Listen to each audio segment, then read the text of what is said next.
La première étape lors de la comptabilisation des salaires est l'enregistrement des salaires bruts. Il s'agit ici de débiter le compte 641.1 pour le montant du salaire de base et des heures supplémentaires, cela au crédit du compte 421 personnel rémunération due. La même chose pour le compte 641.71 pour les indemnités compensatrices. Et pour le 641.73 pour le montant des avantages en nature.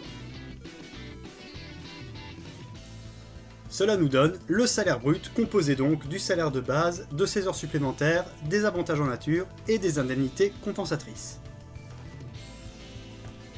Il s'agit maintenant de calculer les cotisations sociales qui s'appliquent.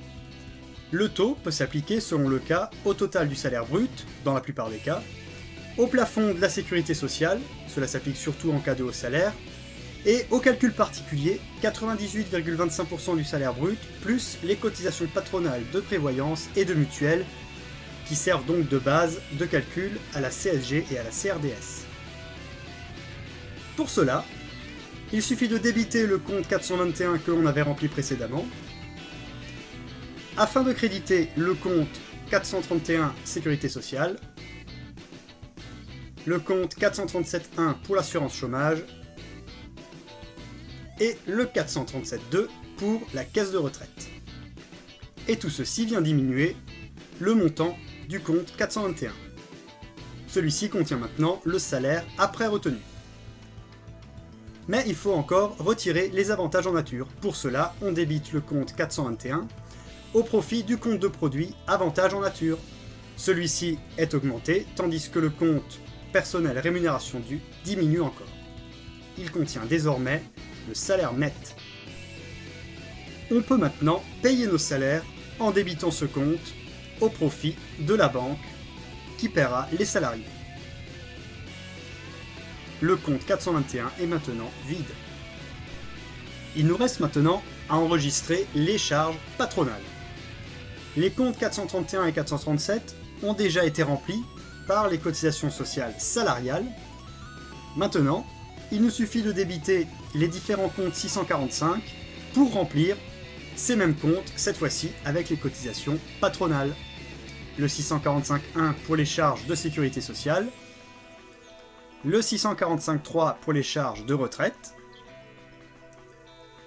et le 645.4 pour les charges d'assurance chômage. Ces comptes-là étant maintenant remplis pour le total des cotisations à payer par l'employeur, tous ces comptes sont débités en contrepartie de la banque.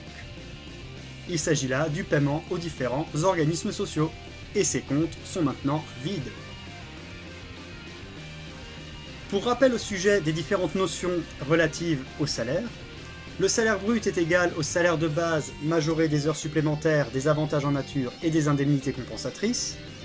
Le salaire après déduction est le salaire brut diminué des cotisations sociales salariales. Le salaire net est ce salaire après déduction diminué des avantages en nature. Il ne faut jamais oublier de les retirer car les avantages en nature sont considérés comme étant déjà consommés dans l'entreprise. Et enfin, le coût total du salarié, parfois appelé salaire super brut, est composé du salaire brut et des cotisations sociales patronales. Il s'agit du montant que l'entreprise a entièrement déboursé pour payer son salarié et les charges correspondantes.